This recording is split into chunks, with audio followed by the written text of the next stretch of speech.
In the name of Allah, the Beneficent, the Merciful. Dear audience, this is Language and Linguistics Online. I am Dr. Khurram Shahzad from National University of Modern Languages, Islamabad. Since I have been talking about academic writing or composing the essay, it is important that I should also talk about how we can avoid plagiarism. Before I talk about how we can avoid it, we need to understand the concept of plagiarism. Plagiarism means taking ideas or words from a source without giving credit to the author, without acknowledging the original author. It is seen as a kind of theft and is considered to be an academic crime. And usually universities, they have made their plagiarism policies. Even HEC has also made a plagiarism policy. So our students, it is very important for you that you should know when you are reading for academic writing, you should take notes. You should take notes in the sense that you keep in your mind, you are writing it down that who the author is, whose work you are reading, who has published this book, who has written this article, who has published this article. And you should note down the name of the author, the title of the article, the title of the book. You should note down all these things, the date, the year of the publication, so that you should cite them in text as well as in the section of references.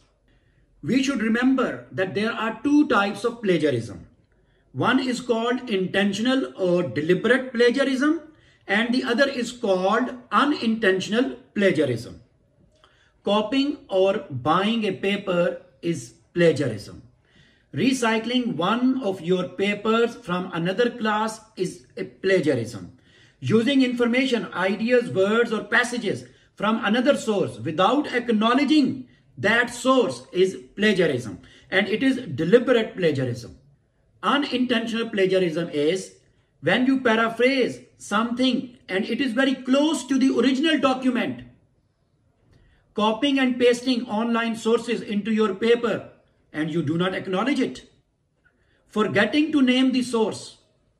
So these are some of the issues that you should keep in your mind. Sometimes unintentional plagiarism can occur because of the lack of knowledge, or maybe you show procrastination, or maybe you are not interested in, citing the work that you have read.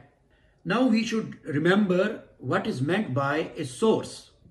Any printed material, book, journals, magazines, newspapers, advertisements, that is a source.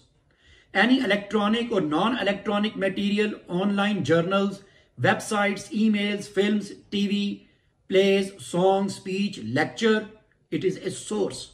So you will have to quote, you will have to use inverted commas, and then you will have to decide what kind of style of writing you are using. In Pakistan, usually we go for MLA or APA. So you will have to read these manuals so that you should know how to cite them. So according to APA, you will have to write the second name of the author and the page number if you are quoting the exact words. And if you are paraphrasing, then you will have to quote. In text citation, you will have to give the second name of the author along with the year. Now we should know what kind of information is to be cited.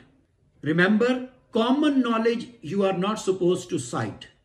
But the knowledge, the specific knowledge, the important knowledge that everybody does not know.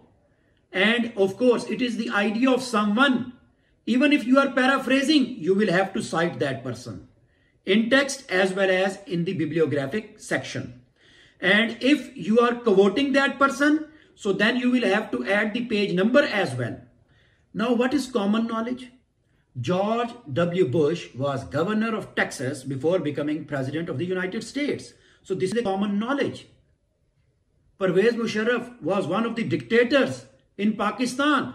So this is common knowledge. So this knowledge you are not supposed to cite because everyone knows it. Imran Khan was the Prime Minister of Pakistan. This is a common kind of knowledge. So this you are not supposed to cite. Depression is caused by biological factors and psychological and social stresses. So this is some sort of common knowledge. So this you are not supposed to cite.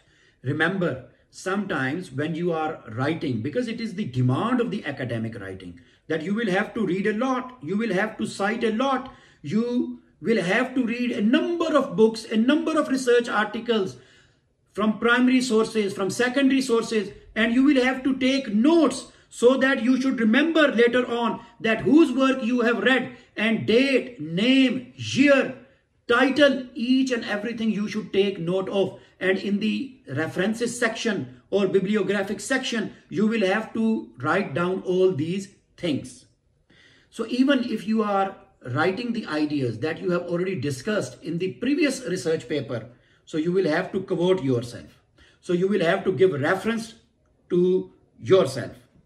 So any sort of survey or interview or dialogue that you have had with some other, educated person, renowned person, you should take note of all these things and you should cite them in the paper, in text as well as in the bibliographic section. Lastly, how to avoid plagiarism. Remember, you have got two techniques to avoid plagiarism. Number one is summarization. Number two is paraphrasing. So in summary writing, I have already made a video, so which is 1/3. So you have read some work and you summarize it in your own words, okay, and then you give reference. In paraphrasing is rewriting. So you rewrite each and every thing that you have read of the same length. So just words will be yours, ideas will be someone else. So you will have to give reference, but you will have to paraphrase. So these two techniques you should keep in your mind when you are giving references, and in this way you can avoid plagiarism. Lastly, you should take notes of each and every source that you have read, and in this way we can avoid plagiarism. Thank you very much.